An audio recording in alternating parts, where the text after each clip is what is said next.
Football on Off the Ball. With Paddy Power, the greatest football partnership since Shearer and Owen.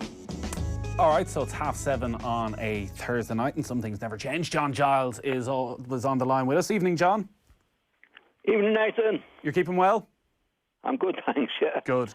I'm keeping my head down.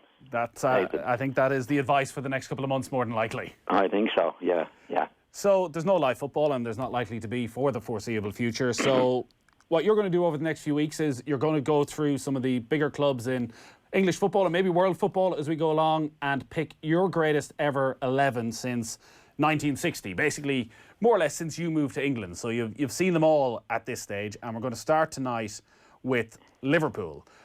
Yeah. So Liverpool, from when you moved to England, so 1959, Bill Shankly comes in as the Liverpool manager. So pretty much as you're moving into English football is the moment that Liverpool start their comeback.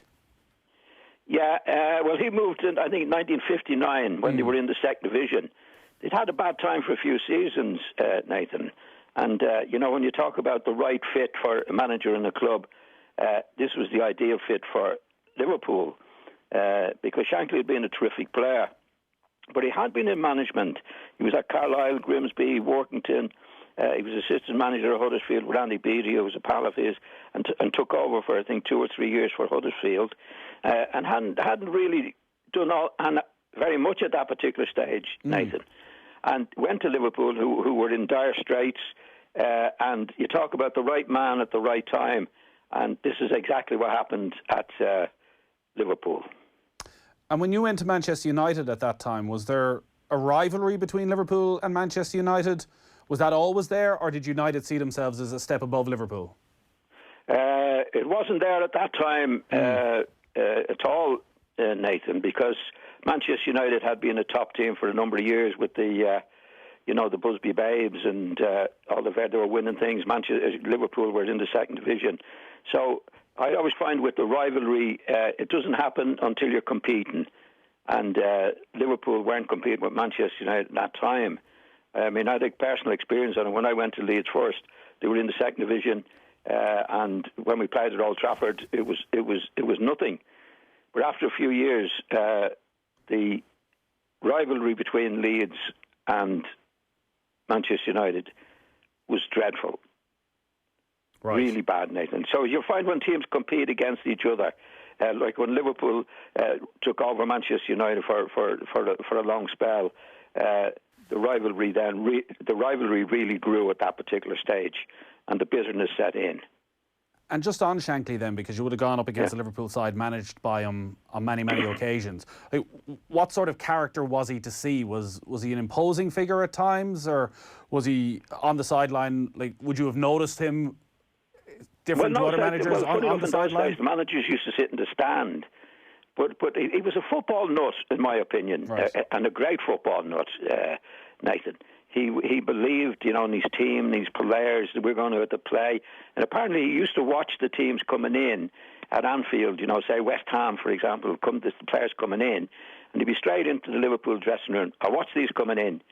They've been on the drink last night. I'm nothing sure of. They look terrible. They're awful. You're going to kill them. Right. You're going to kill them. And they did most of the time, Nathan. But he was a football nut, Yeah. Enthusiastic. He was a great player, apparently, for Preston. But I could imagine the way, I never saw him play, but I could imagine the way he'd be all go, all action, enthusiastic. He demanded out of his players. He did a fantastic job for them. Actually, I had one experience of him. We pipped him for the league at Anfield in 1969. And he come in to say well done to us, after the match. Right. And he said, but the best team drew. We drew the match no score on the night, but the best team drew. And he believed that, Nathan, that's he was an ideal fit for a Liverpool setup who were, always had a great crowd and a great enthusiastic crowd, but they were just doing nothing for years. And he got them up there. We'll get on to maybe a manager for the team, and maybe it is Shankly, or maybe you look at Paisley, or what Jurgen Klopp has done puts him in the mix. But let's get to your 11, and we'll probably have to move through these quite quickly. If people want to get involved, 53106 is the text number. So who's your goalkeeper in your all-time Liverpool 11? sorry, Nathan, just before I go, Yeah. this is my best Liverpool, in my opinion, over my time or up to now. Now, people will definitely say afterwards, well, what about Salah and all the great players they have today? Well, the lads I've picked have done their stuff. And in 5 years' time, if I'm alive, and you ask me to pick a Liverpool team, it could well change to some of the lads today. So I'm only going on what I've seen over the years who have actually done their stuff in a big way. Okay. John, we'll hold you there, actually, John, because there's just an issue with the phone line, actually. So we'll dial you back up. Apologies about that. So actually what we might do is, so we get a clear run out, we'll take a very quick break, we'll dial John back up and we'll get into that Liverpool all-time 11. Football on Off the Ball. With Paddy Power, the greatest football partnership since Duff and Heskey. On Alive and Kicking this weekend, Dermot Whelan on the power of meditation in stressful times, performance nutritionist Daniel Davey on keeping fitness and nutrition in check, and Irish surrogate Becky Loftus on helping her struggling to conceive friends become parents. Alive and Kicking with Claire McKenna Thanks to ntc.ie, this Sunday from 9 a.m. on News Talk. Make life easy with Sky TV and Netflix all in one place on Sky Q. Now for only €30 a month. Award-winning Sky shows like Chernobyl and complete seasons like Game of Thrones are right next to Netflix originals like The Crown and Narcos Mexico. So if you love queens, kingpins or even whole kingdoms, we've got them all side by side on Sky Q. Now for just €30 a month. Easy. Search Sky 30. New Sky customers only. Setup fees, minimum term and further terms apply. Football on Off the Ball. With Paddy Power, the greatest football partnership since Shearer and Owen. All right, welcome back. Apologies about that. We just had a problem with John's phone line. John, you're back with us? I'm back with you, Nathan. Yeah, we'll get there eventually. So as you were saying, the way Liverpool are going, this could change over the next few years. But the here and now then. Yeah, like I'm picking the best team as of now. And I know a lot of people afterwards say, well, what about Salah and the players of today? Well, they will have their turn, and in 5 years' time, if you ask me, if I'm still alive, Nathan, if you ask me, they could well be in the team. But I can only go on what I've seen in the past. And certainly the present team are great, and in a few years' time, they could well be in my 11. Yeah. So, your goalkeeper? I'm going with Ray Clemens. Straightforward selection? Well, I played in my time, but I thought he was a very, very steady goalkeeper, really good. Didn't give anything away, Nathan. Yeah, long career at Liverpool. Obviously went on to play for Tottenham as well. Pretty much won everything. I think it was 5 league titles, 3 Champions Leagues. Was he a commanding goalkeeper in the area? Yeah, he was good. He wasn't expected to do what a lot of the keepers do today, playing out from the back and that. But he was good left foot. He was very steady. No, he did no show off about him at all. He just got on with the job, and I thought he was a very, very steady, dependable goalkeeper who was a really top notch for Liverpool, Nathan. Yeah, I think Ray Clemens probably one of the more straightforward decisions in a team like this. The back four then, right back. Back four, yeah. Who are you going with? Back four, yeah. I'll start with. I'm going to give Tommy Smith at right back. Okay. Now, normally he was a central defender, but he did play for a while at full back and was very good. And he was a legend at Liverpool. He was a hard man, as you've probably heard about him, Nathan. He was a hard man. You know, when we were in the dressing room before the match, we used to say, "Don't upset Mad Tom." We used to call him Mad Tom. And Tom, when you're on the pitch, was, "I'm going to break your effing back." Right. That was his. And he would if he caught you. You know, he was but he could really play, Nathan. You know, he never got the credit. He was a terrific passer of the ball. He was a hard player, all right, but he could play. He was a good footballer. And he gave great service to Liverpool. I think the quote from Bill Shagley was, "Tommy Smith wasn't born, he was quarried." Yeah, he was a hard nut. He really was. But he had a gentle touch on the ball. He was a very good distributor of the ball in that night, and he was very good, you know, good footballer. And that Liverpool team of that competitor, you know. That Liverpool team of that era that he played in, they had that edge, did they? Oh yeah. Well, they big Bron Yates at centre back, who was another, you know, hard nut, big lad, big Scottish lad, good defender. But he could get stuck in. Now, Liverpool, like most great teams, they always had a few lads that could get stuck in, Nathan. But they could play. Could really play. As you say, he spent a good chunk of his career playing at centre-back and then moved to a full-back position. Like the other contenders who I would have thought might have been in the mix, Phil Neal and maybe even Trent Alexander-Arnold? Well, Alexander, again, I'd go back to ask me in 4 or 5 years' time. I think he has the potential to be as good as any of these players, and he's a young lad, and he probably will come on, Nathan. So I wouldn't pick him now, but I think he's an outstanding young player that, again, if I'm alive in 5 years' time, I might well be picking him instead of Tommy Smith. Yeah. But he is an outstanding young player, there's no doubt. You have gone for one of the current generation at left back. Yes, I've gone for Andy Robertson. I think he's a terrific lad. Actually, he'll be my player of the year this year, right. Nathan. And I think of all the left backs that I saw or played against for Liverpool, I think he'd be up there with any of them, and probably in front. Well, I'm picking him in front of anybody else. So that's how much I think of him. I think he's a terrific lad. He's very good going forward and can defend as well. Young Arnold, I think, is very good going forward, but doesn't defend as well yet as he possibly can. So I'd give it to Andy Robertson at left back. The centre-back pairing then, there's obviously been many great centre-backs at Liverpool down through the years, even recently with the likes of Jamie Carragher and Sami Hyypiä. Who have you gone with? I've gone with Virgil van Dijk. Now, he's in the present team, Nathan, but I think he would have stepped in to one of the previous teams over the years for Liverpool. I think he's a terrific player that could play in any era. Yeah. So I would go for him. So, there's no question of the talent he has, but I guess the transformation that his signing has sparked for Liverpool as well has to be a big part of his brilliance. Yeah, well, it's all part of, when you're picking the best 11, it's very difficult here because there's so many good players, Nathan, as you can imagine. But what he's done for Liverpool so far, and what I think he will do in the future, but what he's done so far, I think has been a major influence for the present success of the Liverpool team. And in my day, he would have been class anyway. I think he would have been class in any era. Yeah, because you talk to someone like Mark Lawrenson, who obviously played in a great Liverpool team at centre-back, and he would often talk that what made himself and Hansen so good at time was they didn't actually have to tackle, that the way they played the game was that they never really had to throw themselves into last-gasp challenges because Liverpool had such control. And you watch Van Dijk, you rarely see him in a position where he has to go in and win a ball because his positional sense is so good, that all-round game. So I think Alan Hansen is your other centre-back partner. Would they be a good mix together? Oh, yeah. Hansen was terrific. Hansen was as skillful as Van Dijk, but as skillful as any central defender I've ever seen, and deceptively quick, Nathan. Good on the ball. He could come out. He looked a bit casual on it, but he's a player now that could play today. We know when you're talking about playing out from the back, he'd have no problem doing that. Well, you see Van Dijk doing it today as well, but Hansen would have no problem playing out from the back, deceptively quick, read the game well. I think he was one of the great defenders. And tough as nails as well. Yeah, he didn't look it.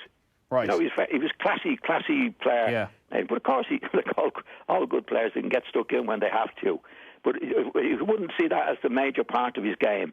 I mean, when you watched Hansen playing, it was his control, picking out the right ball, coming forward at the right time, no fuss, no bother, never panicked. Just a top class player, but he got his foot in when it needed to do it. The sort of centre back that, as a midfielder, you would like to have behind you, is it somebody who does the basics well, who just defends well, or do you want someone like Hansen who actually can get his head up, or like Van Dijk and get his head up and pick out the right pass and make your job easier? Yeah, he could get into the game. He was just as mobile as Van Dijk. And really good on the ball. He's like all good players. When he received the ball at the back or in what looked like a difficult position, then he could make it look easy. He always had control of it and, could play the right pass at the right time. And no fuss, no bother about him. So that's your back four then, which is made up of Tommy Smith, Virgil van Dijk, Alan Hansen and Andy Robertson. You're going to go with a 4-3-3 formation. Yes. So, yes, 4-3-3, Nathan, yeah. Your midfield, who's the first name on the list? Well, I'm going on the first list, and on the right side, Steven Gerrard. Right. Why on the right side? Do you feel that was his best position?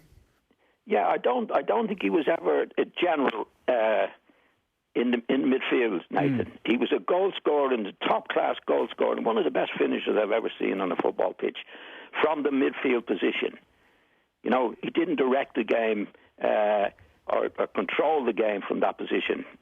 But the goals he scored, some of the most spectacular goals I've ever seen, on a regular basis, Nathan. I never saw anybody score so dramatic and important goals for the team. He could change a game, you know, like some of the top strikers that you see can change a game, as we see now. But Gerrard could do it from the central of the pitch, and honest in his efforts.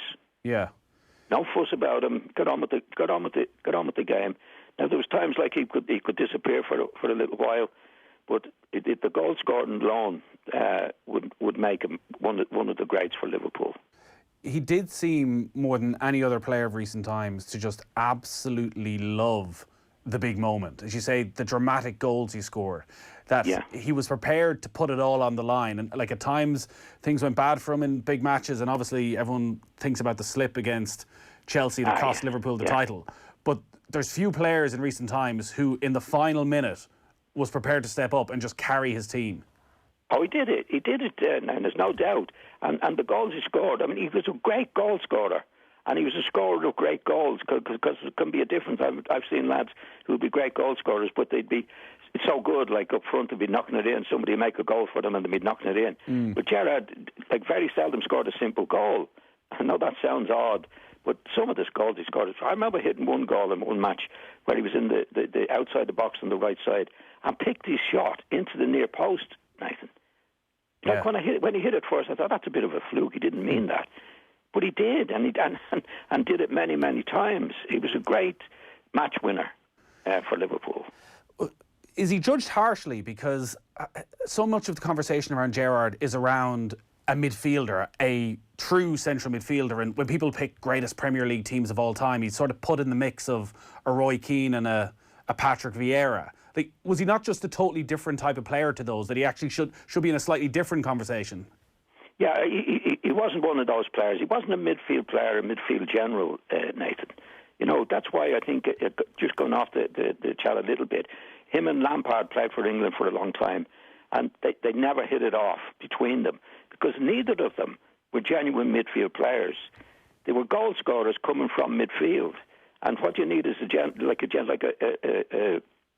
top-class midfield player that links it all together. Neither of them could do that. And used to say about both of them, well, they're great finishers, but you need a start to have a finish. And when they were playing for England together, they couldn't start anything to get a finish, Nathan. And they were both terrific players and terrific strikers. But now Gerrard, in my opinion, wasn't a midfield general. He was a terrific goal scorer coming from midfield, a spectacular goal scorer. But you'd have him in your team. Yeah. You know? He did an interesting interview with Jamie Carragher recently, where he was talking about his best position and when he performed best, and was talking about Benitez, how maybe at times their characters clashed, but actually Benitez knew how to get the best out of him, and he would have loved to have maybe spent his entire career in that one position, either playing off a Fernando Torres or a bit more out on the right-hand side, whereas he seemed to move between a deeper role at times, a central midfield role, could play sort of anywhere, where actually taking the time to perfect one position may have suited him and may have worked out far better for him during the course of his career. Like, maybe that flexibility was part of his brilliance, but did he need a manager like Benitez to get the best out of him, to sort of put in the discipline needed? Well, I think he was always disciplined in what he did. He didn't just wander, and it just that happened to be, and that's the way he played. I don't think he was a general in the midfield, as I said before. But I think Benitez, from what I can gather anyway, and from what he said a few times, Gerrard, Benitez never seemed to be satisfied with him. Yeah. And now that might be his ploy as well, you know, because he certainly got the best out of him. It's like whatever managers do, it doesn't matter how they do, as long as they're getting the best out of players. But I never saw him put his arm around, as they say in the game, around Gerrard. It was if, well, what you're doing, I expect you to do it, you know. But I mean, if you go back, one of the classic players of today would be Modric, you know. But he could do it from the middle of the field. Yeah. Well, Gerrard couldn't do that. He could wait. He'd have the patience not to be in there, the temperament, not to be in the game, and in a big way, and then still score spectacular goals. So you had to live with him in that particular way, you know. So you talk about players who could do it from the middle of midfield. No surprise in your next selection, Graeme Souness. Yeah, well, he could do it. Now, Graeme would be chalk and cheese to Gerrard as a player, because Graeme actually controlled the game from the middle of the midfield. You know, he could actually link it from back to front, and he was always in a position to receive it from the defenders. Pass it beautiful, really could see a good pass. Graeme could tackle, obviously. He got into a bit of trouble over the years with his tackling, but a terrific player. And he could link it up. He could get the odd goal for you, but it would be the odd goal. But he could link it up, and I could imagine Gerrard would have a more or less a free. He wasn't ever stuck to the right hand side of midfield. Gerrard, he could wander around, but I could imagine with Graeme, Graeme would allow him to do that as long as he was doing what he was doing, which was finishing up. But Graeme would be the midfield general. Yeah, of that era, just as you sort of retired, was he the standout central midfielder across Europe? Oh, I'd say so. Actually, it's amazing, really, with Graeme. You know, in the great team in '65 and that, they never had a midfield general, right, Nathan. And to this day, Graeme Souness is the only midfield general that I got in my time and after that was a real midfield general in the team. They had an all-action team, you know, apart from Fabinho today, who probably can do it. I haven't seen him do it, certainly not in the way that Graeme Souness did it. And in my time, they never had a midfield general. They had lads who were all go. Terrific players. But Graeme was the only outstanding midfield general that I can look back at in my time and since, as I could call a midfield general. And he was brilliant at it. Yeah, the only other one I was going to think of was maybe Xabi Alonso. Yeah, Alonso was yeah, he did play in that position. He wouldn't have been as good as Graeme, but he did. Yeah, he was good. He was good at it. He wasn't great at it, but he was good at it. But he would have been the second to Graeme in that particular role. To finish off the midfield, actually, we're doing a look back on a game from 1988 later on when Liverpool beat Nottingham Forest by 5-0. And John Barnes, Footballer of the Year in 1988, was just exceptional. He just had it all. Like, what an athlete. And then the sleight of touch as well. Like, I think it was the fourth goal he set up for Peter Beardsley. He's out in the left-hand touch line. Little nutmeg at the right back, just glides past the second challenge. You can see him lifting the head, spots Beardsley at the edge of the area, a perfect pass. Barnes, as a talent in that late 80s, was he as good as it gets? Yeah, I thought Barnes was terrific. You know, he played on the left wing, supposedly played, but he could come inside, get on the ball, as you say, could go past people brilliantly, pick out the right ball, good pass of the ball, could finish as well. I thought John Barnes was a terrific player, really top-class player, and that's why I'd have him in the team. He could go past players, he could control the ball, he could score goals, he could make goals. A really classy player. And Ray Houghton was talking about that era as well, compared to now, that like a left winger at that stage in that late 80s was still getting lumps kicked out of them in every single match. You had to be a tough physical specimen as well. Yeah, well, it was hard to catch him. That was the good thing about Barnes, like top class. Okay, he got the odd kick, but he wouldn't be in a position that made it easy for the fullback even to kick him. Yeah. But it was that time. But he could handle that. He was strong enough. He was handling. He had the moral courage to do it. He had the physical courage to do it. Like Barnes was a top notcher in my opinion. All right, we need to take another very short break, John. So we'll do that, and then we'll be back with your front three. Football on Off the Ball with Paddy Power, the greatest football partnership since Jeff and Heskey. Switch to SSE Electricity and get an incredible 26% off your home electricity. Switch today and join the thousands of Irish homes and businesses sourcing their power from 100% green energy. Get your 26% discount today. Free phone 1800 818 466. This is a great deal. This is Generation Green. EAB €879.22. Offer from 20th November 2019. Rates valid from 3rd of December 2018, subject to change. 1 year standard unit rate discount for new home electricity customers on direct debit and e-bill. For details of T's and C's, EAB, exit fees, standing charges, see sscelectricity.com. Hey everyone, just a quick message from Lidl. The current situation in Ireland is challenging for everyone. So we'd like to take a moment to reassure you, our valued customers, of our confidence in our wonderful suppliers who are keeping our deliveries coming, and our incredible teams of staff who are working to make sure our stores are stocked for you. All 163 Lidl stores across Ireland remain open, so please remember, look after yourselves and we'll look after the shelves. Lidl, more for you. Football on Off the Ball. With Paddy Power, the greatest football partnership since Shearer and Owen. You're welcome back. It is Thursdays Off the Ball. John Giles is on the line and he's picking his greatest ever Liverpool 11. A midfield of Gerrard, Souness and Barnes will provide plenty of opportunities for a front three and no shortage of options, John. You mentioned Mo Salah. Maybe in years to come he'll be there. Sadio Mane. You've the likes of Luis Suarez, Fernando Torres. Even in the last decade alone, Liverpool have had some brilliant strikers. Who have you gone for? I've gone for Kenny Dalglish, who I think is one of the greats. He was a great player for Celtic, but he was a particularly great player for Liverpool, Nathan. What was it when you watched Dalglish then? He was obviously a brilliant goal scorer, but I always got the sense he could do an awful lot more than that he was a sort of half number 9, half number 10.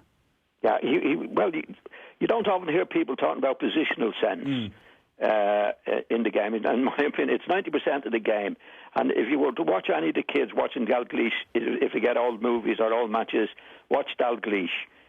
Always taking up the right position in relation to the ball, Nathan. He got a load of the ball. He wasn't particularly quick, Kenny, but when he received the ball, he was always in space. And obviously his technique was brilliant, as it has to be for the top-class player, because we find with top-class players, after they've had their first touch of the ball, they've more space than before they touch the ball. When you look at a bad player, he has space. When he touches the ball, he's less space. So Kenny Dalglish, positional sense was brilliant. His technique was brilliant. He wasn't particularly quick. Good finisher. Made as many goals for Ian Rush as he scored himself. So he was a terrific all-round player. Real classy footballer. Was he somebody then that was always involved in the game? Like, was he somebody who would drift in and out at times, or was because of his positional sense somebody who could always contribute? Always on the game. Always in the game. He didn't play forward as you mentioned early on. He played off the centre forward, which means he could come deep at the right time. But coming from deep can be an advantage too, because if you're coming from deep, the ball's in front of you, so you can pick out the right position to receive it to score. And he was a deadly finisher. Yeah, Nathan. You know, he was cool around the goal. His technique was good. He could when they needed him in the middle of the field, he could link up in the middle of the field, and then have the ability to go up and around the goals. And you know, he made loads of goals for Ian Rush, and scored a fair amount of money. He was one of the real greats, in my opinion, Kenny Dalglish. Yeah, 169 goals he scored for Liverpool over the course of his career. Yeah, man, that's amazing for the type of player that he was. Nathan, you know, the amount that he contributed to the game. Now he'd be the opposite side to Jimmy Greaves, who was one of the greatest goal scorers of all time. Jimmy was a goal scorer. He didn't make many goals for anybody, but he was one of the great scorers of all time. Whereas Dalglish could come deep. It was Graeme Souness was on it. There was a lot of times Kenny Dalglish would be receiving it from a deep position, and then using it well, and then get up into the penalty area to score more than his fair share of goals. So he was a complete player, Nathan, you know, complete footballer. You've mentioned your second selection a couple of times there. Ian Rush, 346 goals for Liverpool. You couldn't leave him out. Brilliant. Rush was great, and Rush really, you know the way they say he worked his feet off. He was, you know, they say the game, you know, you're putting pressure on the defenders and that. He did that in his day. Well, a lot of players did what they're supposed to be doing now. He did it. He was exceptionally quick, Rush. He was a great goal scorer, as we know, but he was exceptionally quick. So if one of the opposing fullbacks had the ball, he could get there. And he did. And he had the will to do it. A lot of goal scorers, like, you know, we said before, they just think, well, I'm going to score goals and that's it. He worked really, really hard, Rush. And he turned out to be a great player for Liverpool. The goals he scored, important matches, great goal scorer, but a real worker when he didn't have the ball. You wouldn't have, you know, of the past players, you wouldn't have to tell him to put the opposition under pressure. He did it, like all the great teams did in any era. And he did it, Kenny Dalglish did it, all the great players at Liverpool did that. But Rush was brilliant at it, Yeah. and he was quick as lightning, Nathan. Quick as lightning, and he could really finish it off. We're pretty much out of time, John. We've only a minute left, but your final selection, your old pal, Kevin Keegan. Keegan transformed Liverpool. I'll be as quick as I can. Yeah. Liverpool had won nothing for a long, long time, and Keegan came in from nowhere. And he played the last few matches of one season, and the second season he was a superstar. He believed in himself. He had the will to do it. He wasn't a naturally gifted guy, but he transformed Liverpool. Liverpool didn't win anything for 6 years, Nathan, for 6 seasons. He came in and transformed them. He believed in himself. He thought he was the greatest player in the world, and he turned out to be one of the best players in the world. He was a terrific player, and definitely would have him in my team any time. Yeah, he just needed to be taken down a peg or two every so often. Yeah, at Wembley, yeah. Yeah, exactly. John, great stuff. We have to get over to the Dáil in a moment just for the minute's applause for everybody who's working on the front line over the next few weeks, so we want to make sure we get that. But thank you very much for that. We'll run through your Liverpool 11 and we'll get the reaction. And next week, I think we might do Manchester United next week. Yeah, why not? All right, great stuff, John. We'll talk to you then. Nathan. Thanks again. Mind yourself. All right, quick break. Join that conversation. Text us on 53106. Texts cost 30 cents. Ever wondered where standards come from? If you're involved in innovation, you probably have. And the simple answer is they're developed by people like you. NSAI is the National Standards Authority of Ireland. When we're developing a new standard or updating an existing one, your expertise is invaluable. So you can help influence the direction of your industry and be among the first to hear about new developments. If you'd like to participate, visit nsai.ie today or call 01